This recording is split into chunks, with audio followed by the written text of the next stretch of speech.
their veins. Mackie and Judd on SKOR North and SKORNorth.com. Reckless speculation. And welcome into our Tuesday bonus scoop episode where it's not Reckless Speculation Thursday yet, but it certainly is a time for additional potential reckless speculation. Zolgad, Declan Goff, executive producer extraordinaire, and Darren Doogie Wilson, who comes to us with the information that we so desire every Tuesday and Thursday. Happy week one of the National Football League season, Doogie, and let's start off there. A name that you first brought up probably 4 months ago or so. Ndamukong Suh, defensive tackle, free agent on the Vikings radar. Still not signed by any team. Where do things stand at a position where I think the Vikings would tell you privately they very much would like to add some depth, if possible, with Ndamukong Suh? Well, there have been new talks, Judd. Hello. Happy week one. Hello, Declan. There have been new talks. My sense, Judd, is those talks have been initiated by Suh's camp, not by the Vikings. Here's where we stand. The Vikings would happily take Ndamukong Suh. This is something I've said for weeks. The Vikings are not budging off the veteran minimum. Now, for a guy in his mid-30s, I'd have to go to the Google. I don't know what the exact number is. It's not chump change, right? I mean, it's okay money. But Ndamukong Suh is looking for far more than the veteran minimum. So the two sides are just staring each other down. The Vikings are not willing to budge. Suh not willing to budge on a minimum offer. Now, the Vikings don't have a whole lot of cap flexibility, Judd, but they could do some cap gymnastics. If you look at Eric Kendrick's contract, they could do some things there. If they need to create cap space, they can. But as we sit here right now, the Vikings don't have much more than the amount of money that it would take on a veteran deal to sign Ndamukong Suh. They could do that. They can't really do much beyond that. But if they need to create cap space, Rob Brzezinski, one of the best in the business, if not the best, I'm telling you, look at Eric Kendrick's contract. That would be the easiest way to carve out millions of dollars of cap space if the Vikings so choose.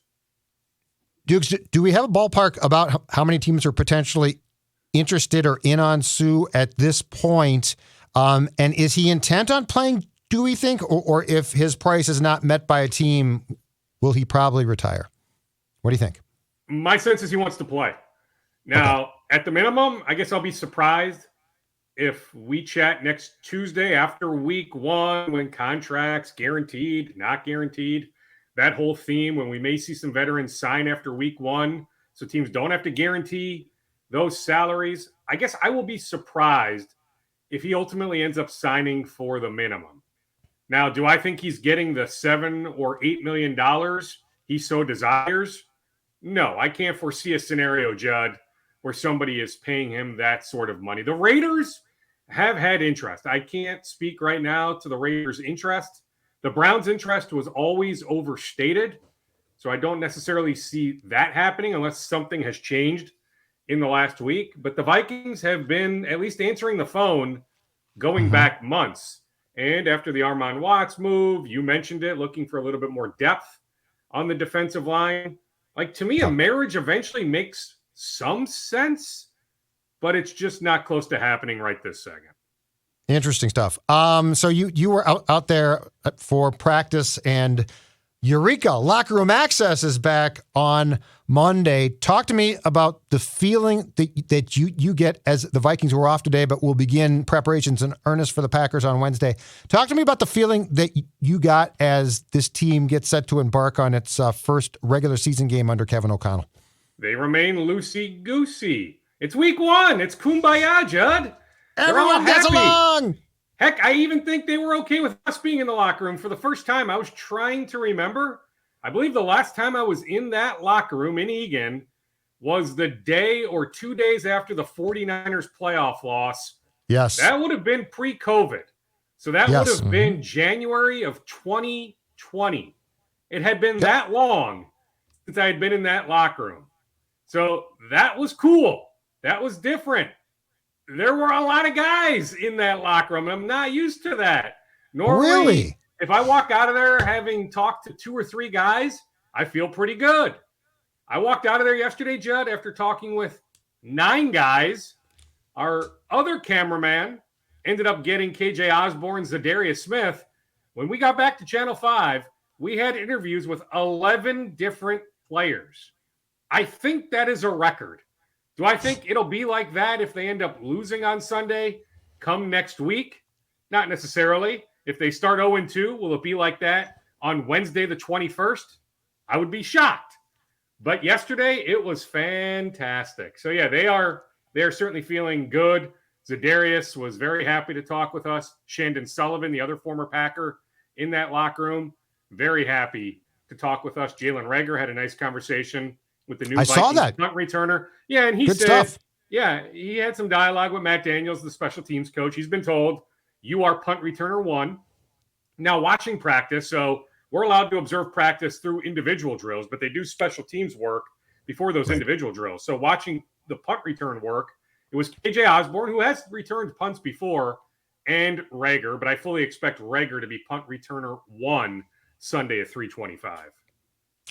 What do you think the expectation is as far as actually getting in at receiver is there too? Because, I mean, he's been a bust to a certain point, but he was taking a spot before Jefferson, which is incredible as it seemed at the time, speaks to what at least one team thought of his ability.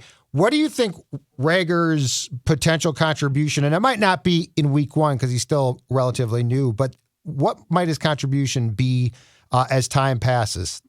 He's going to see the field. I mean, Amir Smith-Marset was going to see the field. At least he thought he was going to see the field in some 4 receiver sets. We know Kevin O'Connell wants to air the ball out a good amount. Now, there's a clear drop-off. I get it. There's a pecking order with those top 3. There's a pretty significant drop-off, Osborne to Reagor. But Jalen Reagor, I don't necessarily foresee it on Sunday, but maybe as soon as week 2, certainly before the month is over. Week 2 in Philadelphia. If he's one of your active, 46? Is it 46 that are active on game day? 46, 47. If he's one of your 46, he's out there as your punt returner. You may as well use him, especially if you're down, let's say, 2 scores, 4th quarter. At that point, heck, you have to air it out. He's going to see the field eventually as a wide receiver, but just initially, just expect to see him as a punt returner. Also, I should know, Judd, I heard the Panthers were another team that had some trade interest in him. They ultimately dealt for Chenault, the former Jacksonville Jaguar, but Carolina had spoken with Philadelphia as well. I'm sure some other teams, but Carolina also spoke with Philadelphia about Jalen Reagor. Irv Smith set to go for Sunday? He is. I mean, I said, are you a lock? I'm paraphrasing slightly, but his response was, yeah, you can say that. Something along those lines. He's ramped up activity in practice. What we were able to see on Monday, yesterday, it looked like he certainly wasn't doing anything less than what I saw before he jetted off to Miami for a few days. He went down to Miami over the weekend with guys getting the weekend off Friday, Saturday, Sunday. But when I was last at practice last Wednesday, when I saw him ramping up activity, it certainly looked like he was doing all that same stuff yesterday. So it's trending toward him playing on Sunday. Kevin O'Connell volunteered that information as well. And I get it, especially on injuries, journalism 101. Why is this person lying to me? But in this instance, I feel pretty confident, unless there's some sort of setback Wednesday or Thursday, that Irv plays on Sunday. I did find it a bit intriguing, Doogie, that in O'Connell's press conference early on, if I'm not mistaken, he alluded to the fact it was almost as if he was preparing us for the fact that the injury report's going to contain more names than we expect. Because he's like, there's a lot of guys who are dinged up and stuff like that, which is funny because this training camp basically, was about as club med as it possibly gets. So I wonder what he was alluding to, considering that the starters basically didn't play in any of the 3 exhibition games. As far as potential injuries that are going to show up, probably not hold guys out, but show up on Wednesday when the first injury report of the week is issued. Well, Jalen Naylor remains in the concussion protocol. So you'll see that on the injury report. Jonathan Bullard, defensive lineman, who I was thinking, Ross Blacklock, new defensive lineman. Yeah, he's going to play immediately, but are they comfortable throwing him out there for 30-something or 40-something snaps? I was thinking, okay, Bullard makes some sense. but he's a bit dinged up. So those are two names for sure that you'll see on the Wednesday injury report. All right. Twin scoop, sir. Well, Bailey What do you got for Over us? pitching tonight for Fort Myers. If all goes well, the next step is the St. Paul Saints. We are awaiting word on Trevor Larnick. So Trevor Larnick, after core muscle surgery, the time frame given to us was 6 weeks. Well, we're well beyond the 6 weeks. Now, if you talk to Derek Falvey, he'll tell you, well, by 6 I meant just getting back on, a rehab assignment, not necessarily back in our lineup. Nonetheless, so Larnick was supposed to be in the Fort Myers lineup last Thursday. He wasn't in the lineup. I checked around. I was told no setback. This was Larnick's doing, that he wanted to get a little bit more work in offensively, defensively, on the side, not in an actual game. So I looked at the Fort Myers lineups over the weekend. No Trevor Larnick. Off day Monday. Will Trevor Larnick be in the Fort Myers lineup tonight? I don't have that answer, but that is something to keep an eye out on. I will tell you, Judd, my sense is the Twins are a little baffled on this one, that they really thought he would be much further ahead at this moment than he is. But that's just a reminder, different guys heal at different time frames, right? So I'm not knocking Trevor Larnick. I'm not going to call him soft or anything crazy like that. But I'm just telling you, my sense is the Twins thought, you know what? Like, he'd probably be back in their lineup by this point. Like, there's some flummoxing, if I can invent a word, flummoxing going on over in that Target Field front office. There's some baffling things on that front. So you look at the calendar, he's not even in the Fort Myers lineup yet. You start to wonder, can Trevor Larnick even come back at any point this year? I was over at CHS Field on Friday. I had a nice conversation with Randy Dobnak. He had 4 walks in an appearance on Thursday. That's not Randy. We can question the velo. We can question a lot of things about Randy. Control, not one of the things we can question. But it's clear the finger is still creating some discomfort. Now, he was better in his next outing. It was over the weekend. He did bounce back a little bit. I guess what I'm getting at is, even with that 5-year contract, easy guy to root for. It was great to see Randy in person. Like, I can't foresee a scenario where Randy is in that Twins bullpen this year. Let's just hit the reset button, finish out the year with the St. Paul Saints, hit the reset button and get ready to go for 2023 spring training. On the other hand, Josh Winder looks great, told me he feels great. He spent a month in Fort Myers earlier this summer, did a lot to rehab that shoulder joint. He pitched well on Sunday. That game was on Hubbard Entity 45 TV. So some people watching or listening right now maybe saw the telecast on Sunday, or maybe we're at CHS Field. They could tell you Josh Winder looked pretty good. I saw him long tossing in the outfield on Friday in St. Paul. He looked really good. In fact, you could, hindsight, say, you know what? Why did Winder pitch on Sunday? He should be starting for the Twins Wednesday at Yankee Stadium. Louie Varland, North St. Paul High School, Concordia St. Paul, super happy for Louie. I spent a bunch of time with Louie in January when he was training at Starters in Burnsville. They have some great coaches. They've been working with him. He looked great in January. So I'm not shocked, although he told me his stated goal this year was just to get to St. Paul. He was happy getting to AAA this year. Lo and behold, he now is a 15th round draft pick in 2019, will make his major league debut. But is this the spot you want him to be making his major league debut? Would it have made more sense to not pitch Winder on Sunday and have Winder make this start? Just something to ponder, because we knew before Sunday that Malley was all messed up, right? So there's an IL stint. They had plenty of time to make that decision. They chose not to make that decision. They'll tell you Varland is ready to go. He's not a young guy. He's in his mid-20s. We're not talking about a 21 or 22-year-old or a teenager. The velo is fantastic, and he's really worked on his off-speed stuff. So the Twins will tell you he's best suited to have success tomorrow night. I just think that's a really tough spot.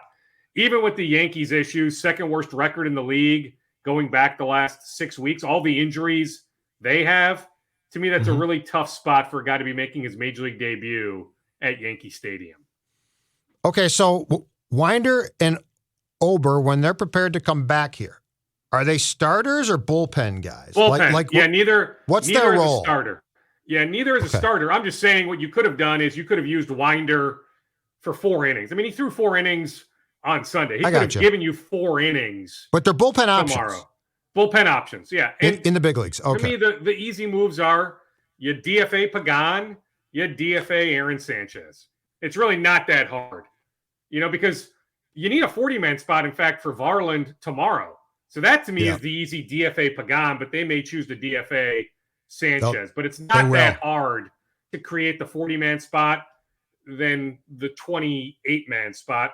The other thing I could foresee them doing with Varland, our good buddy Jake told me to look into this.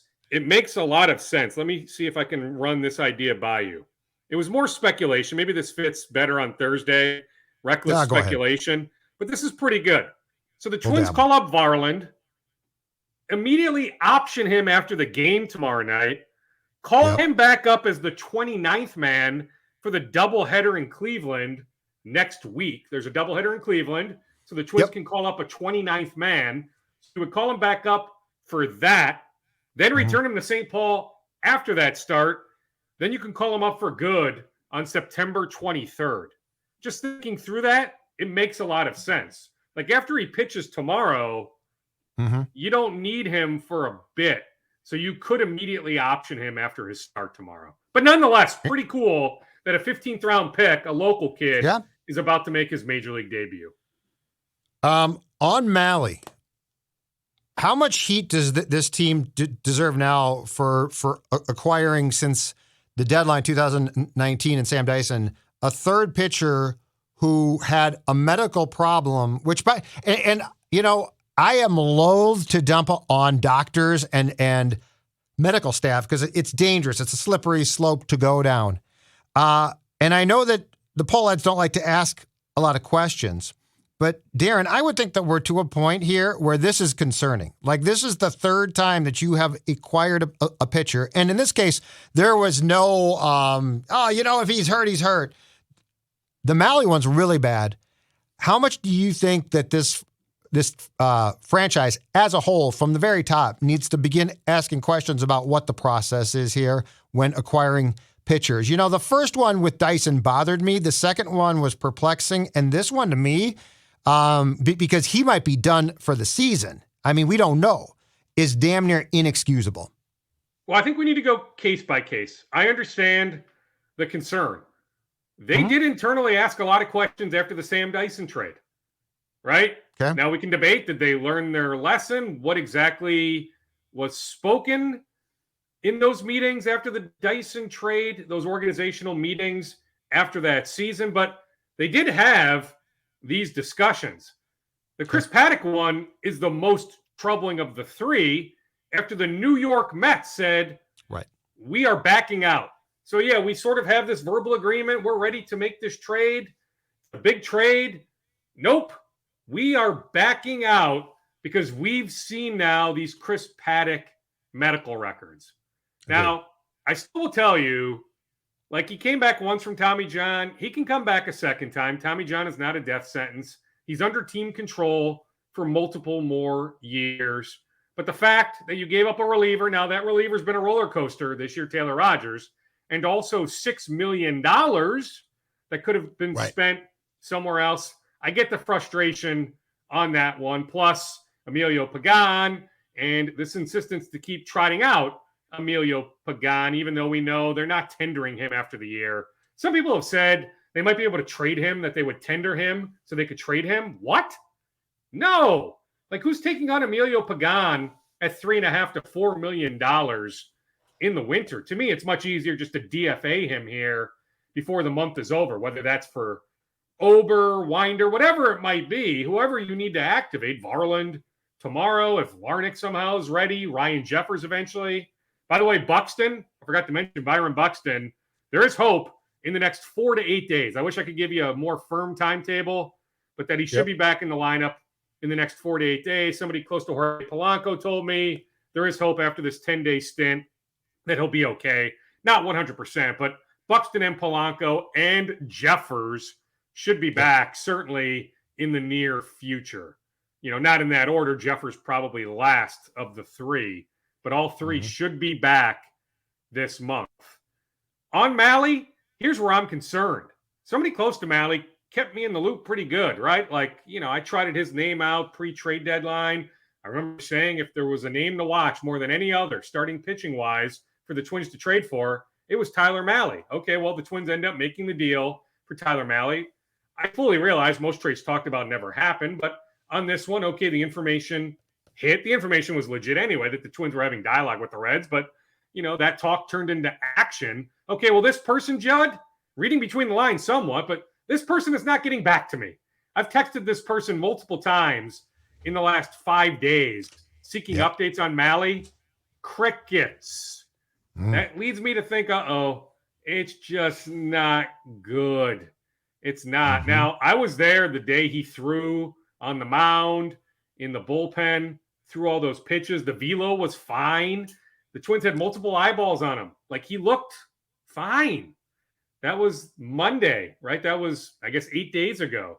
But he wasn't fine, clearly, right? I mean, seeing him on the field there in Chicago on the game mound, he wasn't fine. So I get the concern. I do. I get the concern there. So you, Twins fans, if they want to question the line of thinking, what is taking place in that front office, trading for injured arm after injured arm, I get it. I'm just saying we can go case by case. There were other teams in on Mahle. I'm just telling you, Judd, it was not Twins or bust.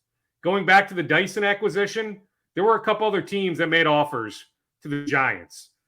Now, the Paddock one, that's the one, right? That, okay, well, the Mets had some interest, but they backed out because of the medicals. That one I get. I understand that criticism. I'm just telling you, it's not like it was Twins or bust for Mahle. It wasn't Twins or bust for Dyson. All right, sir. Thanks much. And we'll talk to you for Reckless Speculation Thursday with Phil in 2 days. How's that sound? Sounds good. Jake Layman, former Timberwolf, some interest from the Boston Celtics.